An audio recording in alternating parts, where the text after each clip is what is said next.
Um podcast onde os seus piores pesadelos se tornarão realidade.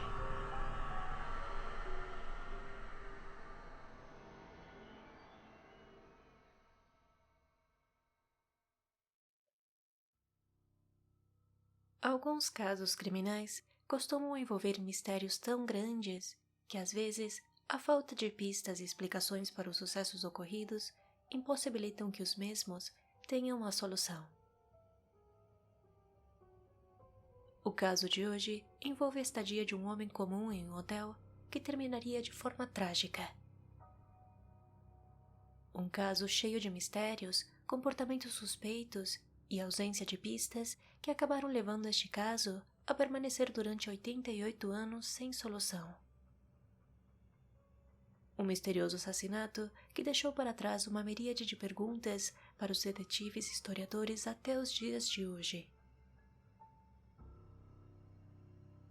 No início de uma fria tarde de inverno, em 2 de janeiro de 1935, um homem de grande altura, complexão física forte e vestindo um elegante sobretudo preto, chegou ao Hotel President, no que hoje é o Power and Light District de Kansas City, no Missouri. Ele se identificou como Roland T. Owen, forneceu seu endereço em Los Angeles e pediu para se hospedar num quarto interno a vários andares acima. A equipe do hotel estranhou o fato do homem não carregar nenhuma mala com ele. Owen pagou por uma noite. O pessoal notou que, além de uma grande cicatriz em uma de suas têmporas, ele tinha orelhas de couve-flor, uma deformidade muito característica em lutadores de boxe. E concluíram que provavelmente se tratava de um lutador profissional. Os funcionários acreditavam que ele tinha entre 20 e 35 anos de idade. Após fazer o check-in, ele foi acompanhado por Randolph Probst, o mensageiro do hotel. Os homens foram juntos no elevador até o 10º andar. No caminho, Owen comentou casualmente que havia passado a noite anterior no hotel vizinho, chamado Muirbeck, mas achou o valor de $5, que seriam aproximadamente $100 atuais, muito elevado. O mensageiro abriu o quarto 1046, que, a pedido do hóspede, ficava no interior, com vista para o pátio do hotel e não para a rua. Ele viu Owen tirar uma escova de dentes, um pente e uma pasta de dentes do bolso do sobretudo. E isso era tudo o que ele carregava consigo. Depois que Owen colocou esses itens acima da pia, ele e Probst deixaram o quarto. O mensageiro trancou e deu a chave a Owen. Depois de voltar ao saguão, ele viu o hóspede deixar o hotel. Após sua chegada, ele foi visto de forma intermitente durante sua estada. Não está claro para onde ele ia ou quem iria visitar. Embora o comportamento do homem parecesse estranho aos funcionários do hotel, eles não consideravam que fosse algo importante. Afinal, o hotel muitas vezes recebia pessoas de fora da cidade. Homens de negócios em busca de companhia noturna, e a equipe preferia não se envolver. No mesmo dia em que Owen fez o check-in, Mary Soptic, uma das funcionárias encarregadas da limpeza, voltou de um dia de folga para trabalhar no turno da tarde. Ela entrou no quarto 1046 para limpar e ficou surpresa ao encontrar Owen lá, já que na noite anterior uma mulher havia estado hospedada no quarto. Ela se desculpou e disse que poderia voltar mais tarde, mas ele lhe assegurou que não havia problemas e que ela podia limpar o quarto. Enquanto o fazia, ela notou que o quarto estava pouco iluminado, e ele mantinha as cortinas bem fechadas. A única luz vinha de um pequeno abajur de mesa, que iluminava fracamente. Isto se repetiria em todas as ocasiões em que Mary ingressou no quarto 1046. Mais tarde, Mary disse à polícia que acreditava que o hóspede deveria estar preocupado com alguma coisa, ou com medo, devido a essa estranha preferência de manter o quarto quase no escuro. Após alguns minutos, Owen vestiu seu sobretudo e penteou o cabelo. Ele então saiu, mas pediu que ela deixasse o quarto destrancado, pois esperava alguns amigos em poucos minutos. Mary fez o que ele pediu, e poucas horas depois, às 16 horas, Mary voltou com toalhas novas. A porta estava destrancada do encontro anterior. Quando ela entrou no escuro quarto, encontrou Owen deitado totalmente vestido, na cama ainda feita. Ela acreditava que ele estava dormindo. Visível na luz do corredor, ela pôde ver uma nota em sua mesa de cabeceira, que dizia: Tom, estarei de volta em 15 minutos. Espere. Em 3 de janeiro, na manhã seguinte à chegada do misterioso homem ao Hotel President, Mary retornou ao quarto 1046 por volta das 10h30. A porta estava trancada, o que levou a assumir que Owen não estava no quarto, já que a porta só podia ser trancada por fora. Mas quando ela abriu com sua própria chave, Owen estava lá dentro, sentado no escuro, exatamente onde ele havia estado na tarde anterior. De repente, o telefone tocou e ele atendeu. Não, Dom, eu não quero comer. Eu não estou com fome. Acabei de tomar o café da manhã. Não, eu não estou com fome, disse o homem. Ainda segurando o telefone, Owen perguntou a Mary sobre seu trabalho, enquanto ela fazia a limpeza. Ele queria saber se ela era responsável pela limpeza de todo o andar, e se o hotel era residencial.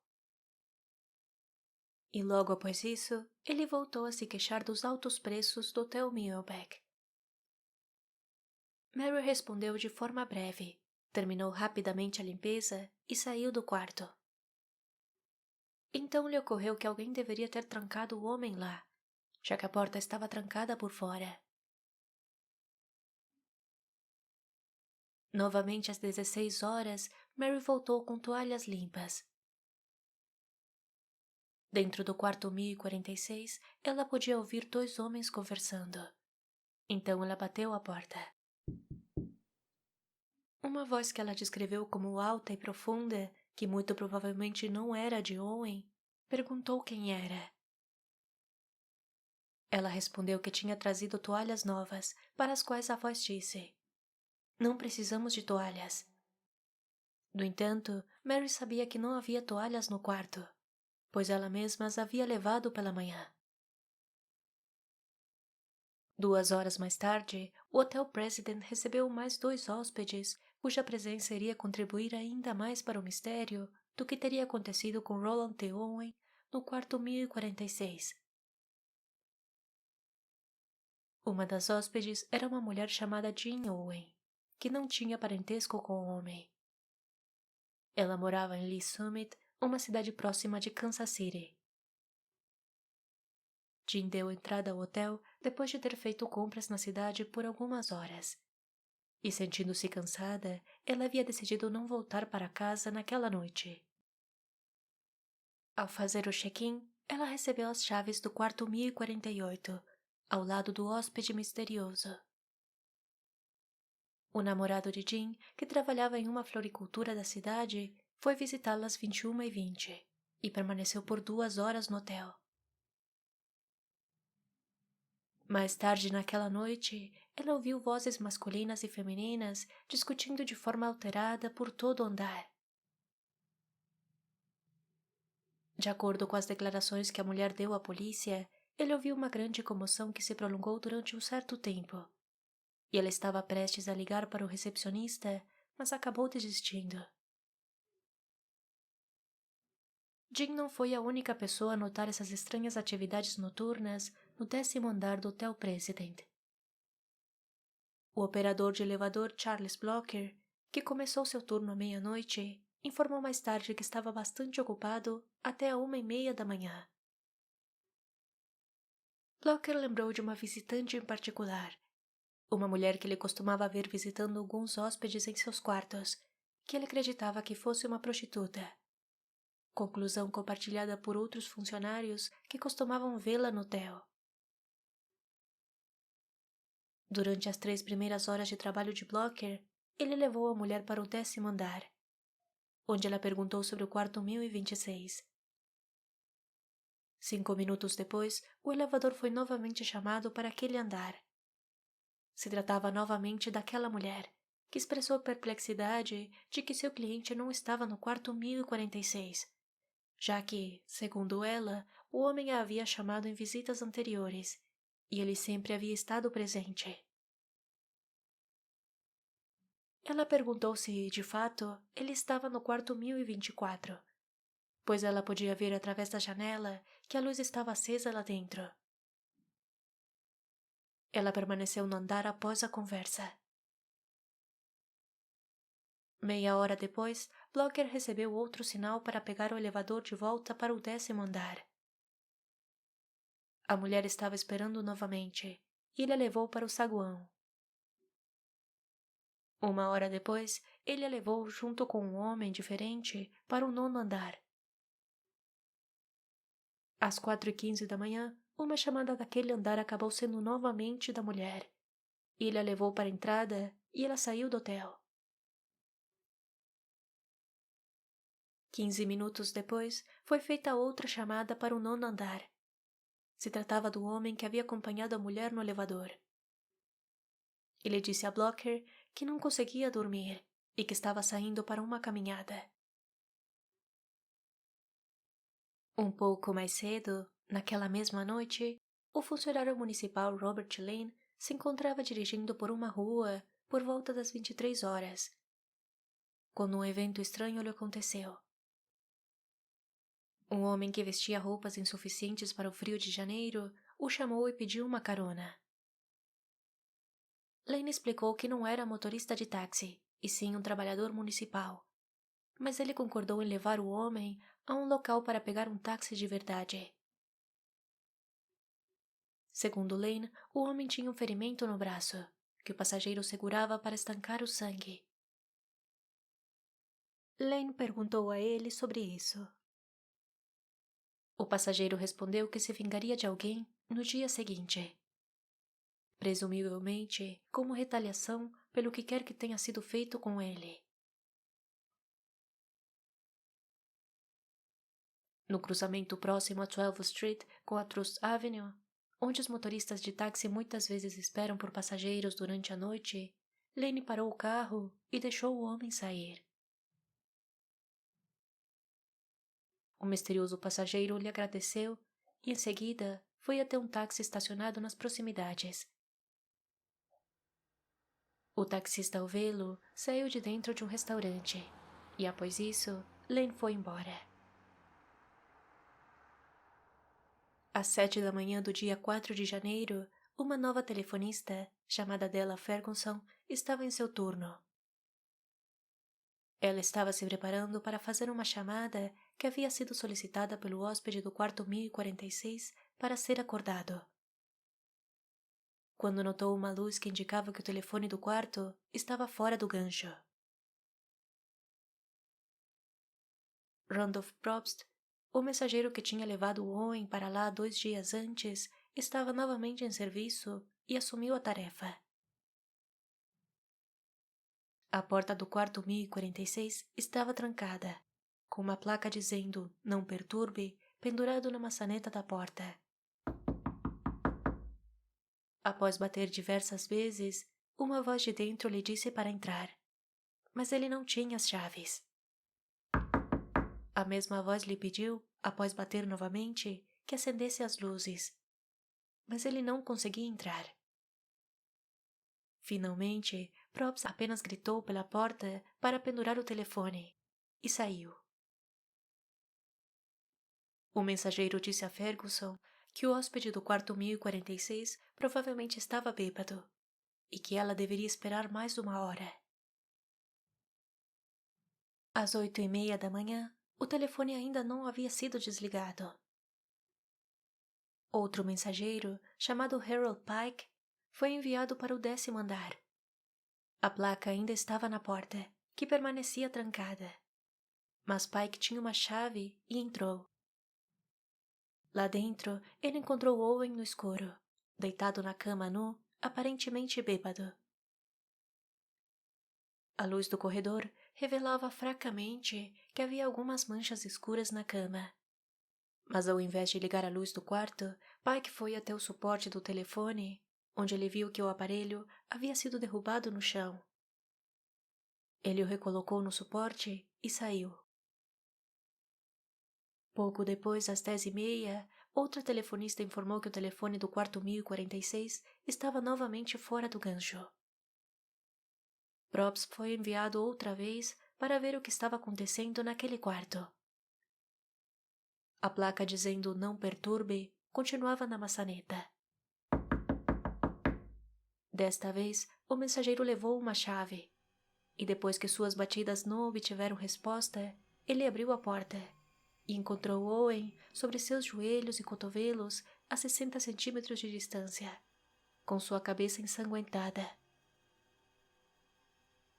Probst acendeu a luz, colocou o telefone de volta no gancho e depois notou que havia sangue nas paredes do quarto e do banheiro, assim como na cama. O mensageiro desceu imediatamente para pedir ajuda. Ele voltou com o assistente do gerente, mas quando tentaram entrar, só puderam abrir os 15 centímetros da porta, pois Owen havia caído no chão.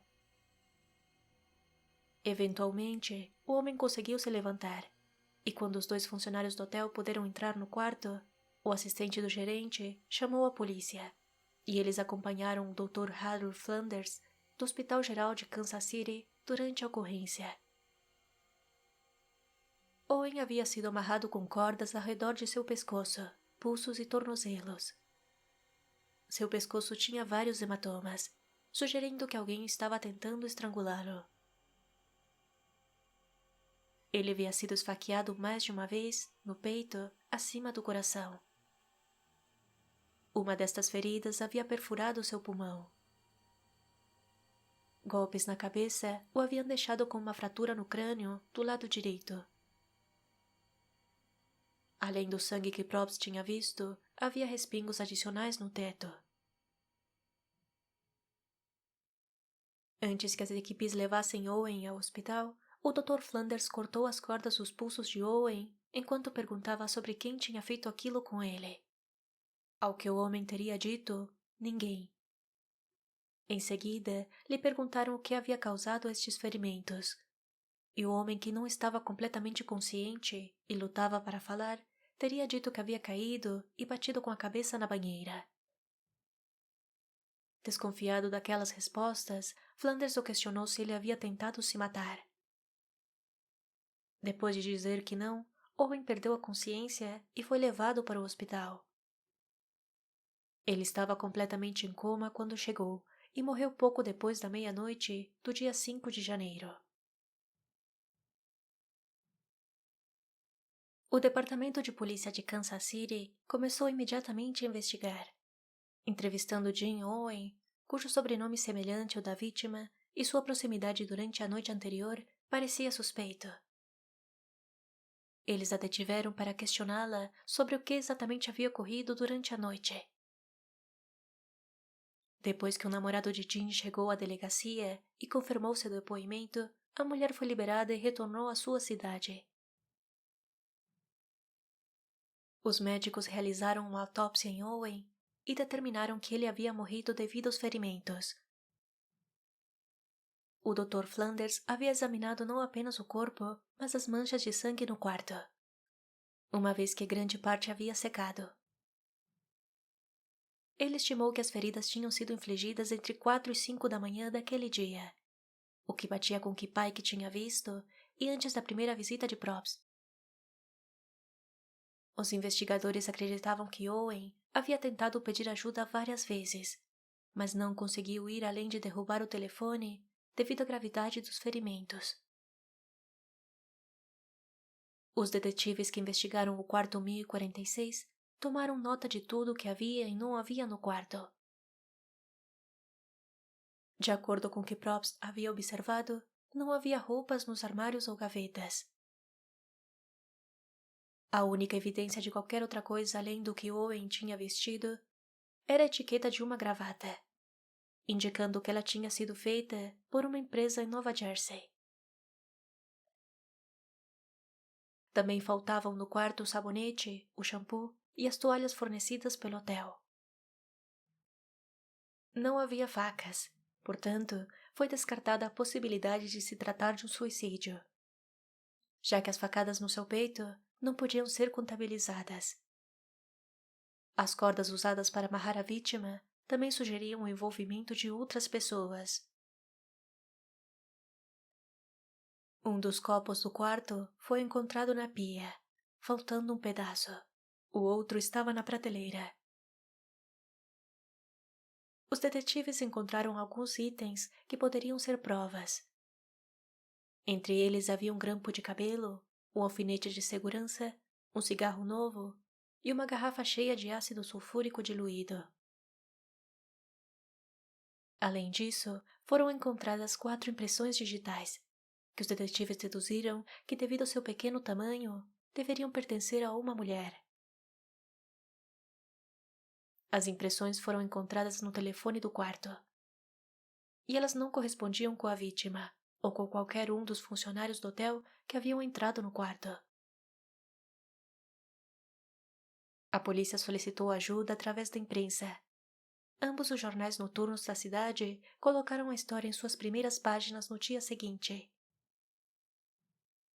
Não há dúvida de que mais alguém está envolvido nisso, disse o detetive Johnson aos repórteres, confirmando que o caso era considerado um homicídio.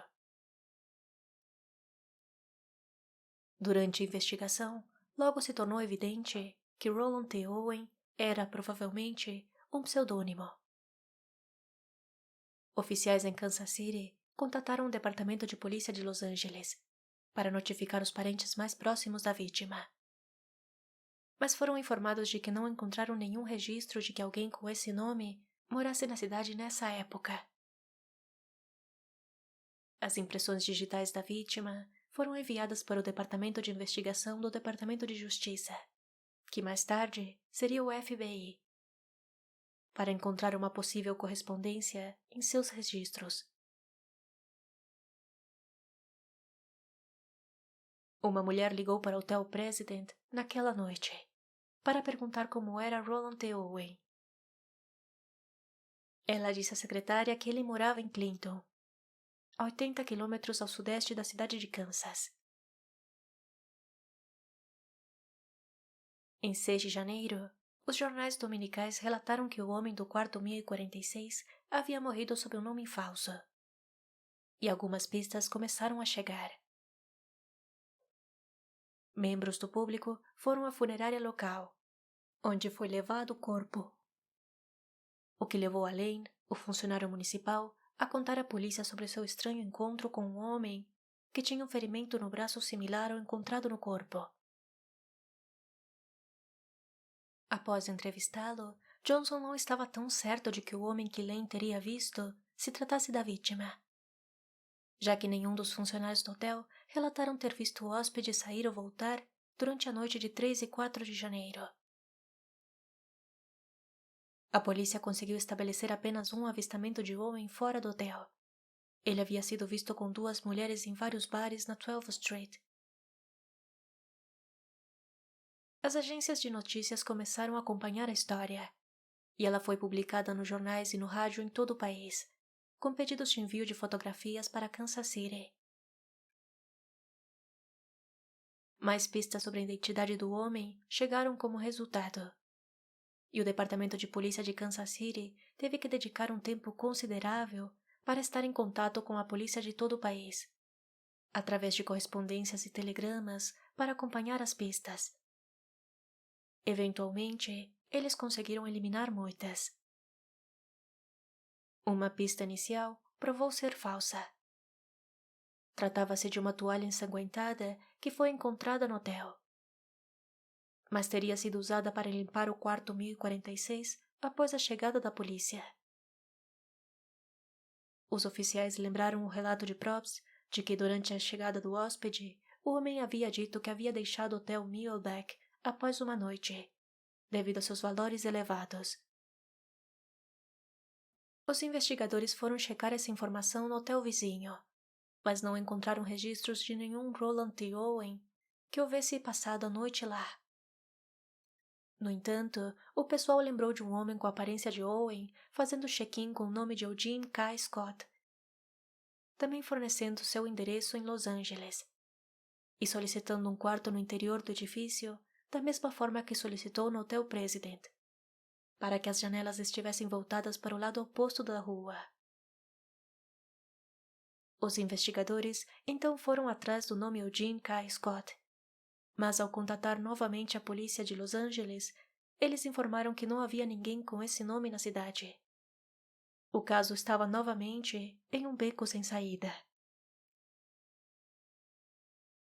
O mistério parecia resolvido quando o homem identificou o corpo como seu primo. Entretanto, quando a irmã do homem viu o corpo, ela confirmou que o primo havia morrido 5 anos antes, e a semelhança entre os dois era muito grande. Uma semana após a investigação, Tony Bernardi, um promotor de luta livre de Little Rock, Arkansas, informou após ver o corpo que o homem havia se identificado como Cecil Werner e que o havia abordado por volta do início de dezembro de 1934, a respeito de algumas lutas. Bernardi o indicou para outro promotor em Omaha, Nebraska, mas esse promotor não reconheceu o homem. Em poucos dias, 2 novos homicídios na cidade desviaram a atenção dos detetives do caso, mesmo quando mais investigadores foram designados para o esquadrão de homicídios. As pistas ainda foram seguidas, mas com menos intensidade do que na semana seguinte ao caso. E nenhuma delas resultou em informações significativas.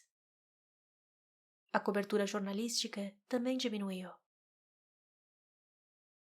O caso voltou aos jornais no dia 3 de março, quando a funerária onde o corpo havia sido guardado anunciou que no dia seguinte estaria enterrando o homem no cemitério da cidade. Nesse dia, a funerária recebeu uma ligação de um homem que pediu que o funeral fosse adiado, para que ele pudesse enviar dinheiro até a funerária para uma sepultura no Memorial Park Cemetery, em Kansas City. Assim o homem falecido estaria perto de sua irmã, disse o autor da ligação. O agente funerário avisou ao homem que ele teria que contar à polícia sobre a ligação. E o homem respondeu que ele sabia disso e que não lhe incomodava.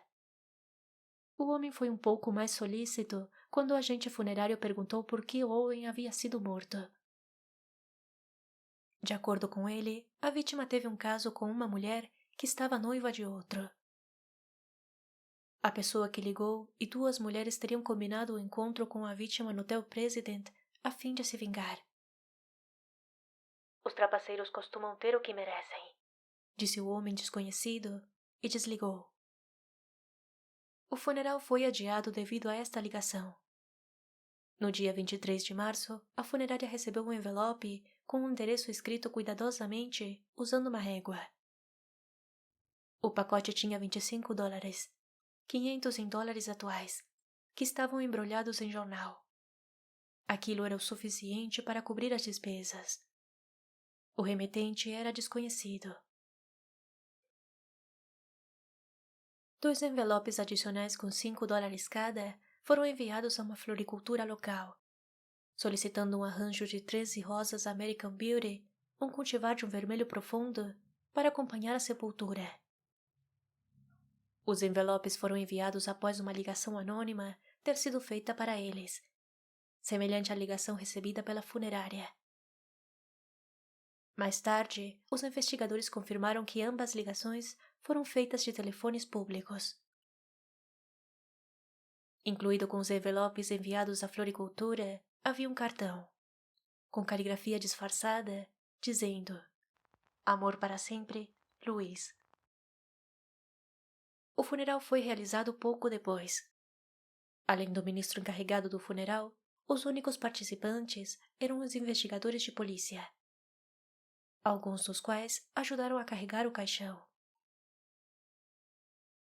Outros detetives, fazendo-se passar por coveiros, vigiaram a sepultura durante os dias seguintes, mas ninguém foi visitar o túmulo. Vários dias após o funeral, uma mulher chamou a redação do Kansas City Journal-Post para informá-los de que sua história anterior, de que o homem do quarto 1046 teria sido enterrado como indigente, era incorreta. E afirmou que ele tinha, de fato, recebido um funeral formal. Ela disse que eles poderiam comprovar essa informação com a funerária e a floricultura. Questionada sobre sua identidade, ela disse: "Não importa, eu sei do que estou falando." E quando lhe perguntaram sobre o que ela queria dizer com aquilo, ela respondeu: "Ele se meteu numa confusão." E desligou. Fotografias do homem morto continuaram a circular em todo o país, na esperança de identificá-lo.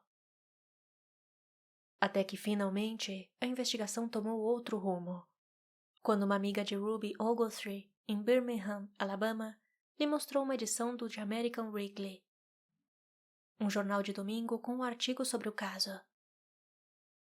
O homem não identificado se parecia muito com seu filho, Artemus, que a família não tinha visto desde que ele partiu para a Califórnia em 1934. Embora ele tivesse trocado correspondências com eles. Curiosamente, Artemus Ogletree poderia ser um anagrama para A Gruesome Letter, no português, uma carta macabra. Ruby entrou em contato com a polícia e foi capaz de fornecer informações suficientes sobre o cadáver do homem desconhecido, incluindo uma descrição de sua cicatriz na cabeça, que ela explicou ser o resultado de um acidente durante sua infância, no qual gordura quente havia sido derramada ali, e onde o cabelo não havia voltado a crescer. Em novembro, outra edição do jornal trazia a história de como haviam identificado o homem desconhecido, como Artemus Ogletree, junto a explicações de como sua identidade havia sido determinada. Embora parte do mistério parecesse ter sido revelado, o relato de Ruby levantou mais questões. Ela havia recebido várias cartas supostamente de seu filho depois que ele havia sido morto. A primeira, no início de 1935, carimbada em Chicago, despertou suas suspeitas de que foi datilografada e, tanto quanto ela sabia, Artemus não sabia datilografar. Também foi escrito num estilo totalmente coloquial que não era consistente com suas cartas anteriores. Em maio de 1935, outra carta supostamente de Artemus dizia que ele estava indo para a Europa. Foi seguida por uma carta dizendo que seu navio estava partindo naquele dia. Ambas foram enviadas desde Nova York. Em agosto daquele ano, Ruby recebeu uma ligação telefônica de Memphis, Tennessee. O homem que ligou disse que Artemus havia salvado sua vida em uma luta e que o próprio Artemus não podia ligar porque agora vivia no Cairo, a capital do Egito, onde havia se casado com uma mulher rica e estava bem. Ele não podia escrever, disse o homem, porque havia perdido um de seus polegares na luta onde havia salvado sua vida. Ruby conversou com o homem por meia hora, e embora lhe falasse de forma estranha, parecia realmente conhecer Artemus. Ele informou à polícia o nome pelo qual o homem se identificou. Porém, essa informação nunca foi tornada pública. Se Artemus em algum momento antes de sua morte tivesse ido para o Egito ou para qualquer outro lugar no exterior, ele não o tinha feito com seu próprio nome. Nenhuma empresa de navios a vapor na época tinha qualquer registro de que ele tivesse viajado com eles. A seção consular da Embaixada dos Estados Unidos no Cairo não conseguiu encontrar nenhuma prova de que ele tivesse estado lá.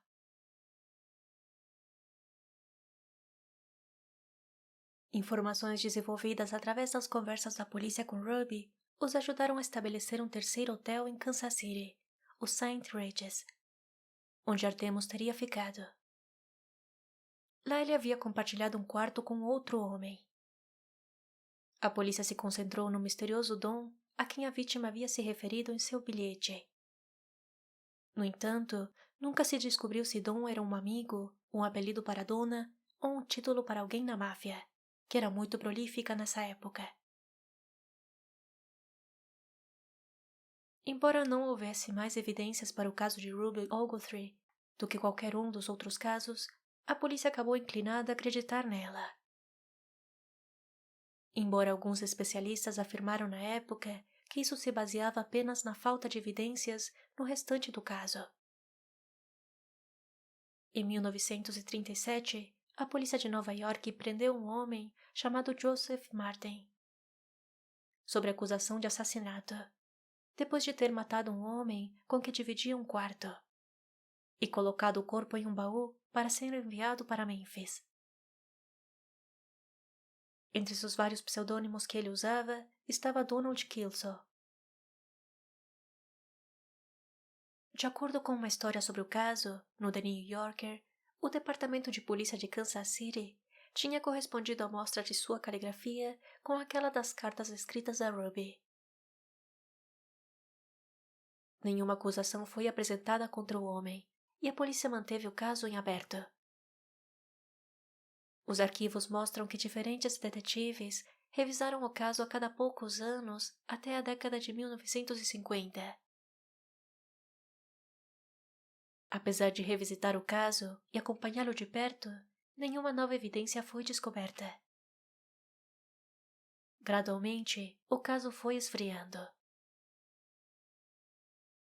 Em 2003, John Horner, historiador local da Biblioteca Pública de Kansas City, recebeu uma ligação de alguém de fora do estado, que dizia ter ajudado a catalogar os pertences de uma pessoa idosa que havia falecido recentemente. Entre os pertences estava uma caixa de sapatos, que estava cheia de recortes de jornal relacionados ao caso do quarto 1046, bem como, segundo ele, um item mencionado nas histórias dos jornais. O autor da chamada não identificou nem a si mesmo, nem ao item. Horner não tornou isso público até a conclusão do segundo dos seus posts que fez no blog da biblioteca, recontando a história em 2012. A ausência de suspeitos no caso inspirou o surgimento de várias teorias. Os telefonemas alegando que o homem foi morto, como retaliação por ter se envolvido com uma mulher comprometida, deram suporte a uma das principais teorias. O crime organizado também foi considerado, já que o chefe dentro da máfia é conhecido como Don, e é quem responde pelas grandes decisões, resolve conflitos internos e mantém todos na linha. Finalmente, foi sugerido que Don, quem quer que fosse, matou o homem por alguma razão pessoal. Seja com a ajuda da mulher que Blocker viu várias vezes no hotel naquela noite, ou com a ajuda de outro homem. 88 anos depois, o caso permanece sem solução. O misterioso hóspede foi a primeira das 74 vítimas de assassinato em Kansas City em 1935. E um dos 16 casos que não foram resolvidos até o final daquele ano.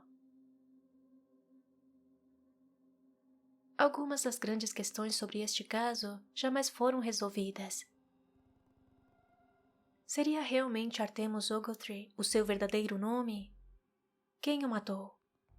Quem teria pagado pelo funeral? Por que o homem estava usando nomes falsos? Talvez ele estivesse sendo perseguido por alguém e, por esse motivo, ele teria escolhido um quarto onde não pudesse ver para a rua, se mantendo no escuro para que sua identidade não fosse revelada.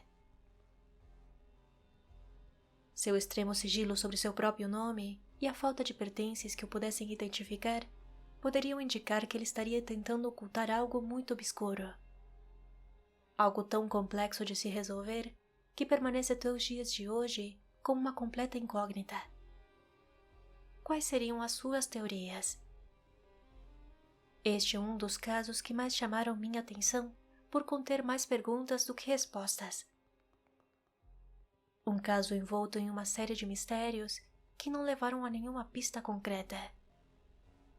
A história de uma simples estadia num hotel que terminou como um verdadeiro banho de sangue.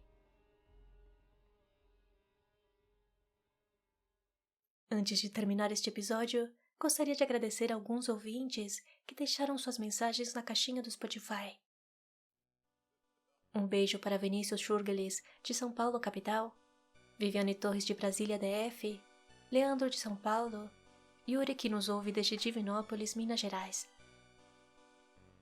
Um abraço para a editora Maldito Books, de Minas Gerais, Daniel, de Criciúma, Santa Catarina, Felipe, de Salto, no interior de São Paulo, que ouve o podcast em seu trabalho, Chico Siqueira, de Belém do Pará, e um beijo para Márcia Lopes e Gláucia Silva, de São Paulo. Muito obrigada pelo carinho. Fico muito feliz em saber que essas histórias lhes acompanham de alguma forma nos seus trabalhos ou durante seus afazeres. Se você que está ouvindo também gostaria de ser mencionado aqui, deixe seu nome e sua cidade nos comentários deste episódio. Assim vamos fortalecer esta comunidade que tanto ama o mistério e uma história de terror. Se você gostou deste novo formato, me ajuda a continuar levando este projeto adiante. Seja gentil nos comentários, não esqueça de avaliar e seguir no Instagram no @podcast Pesadelos Reais. Muito obrigada por ouvir até aqui e até o próximo episódio.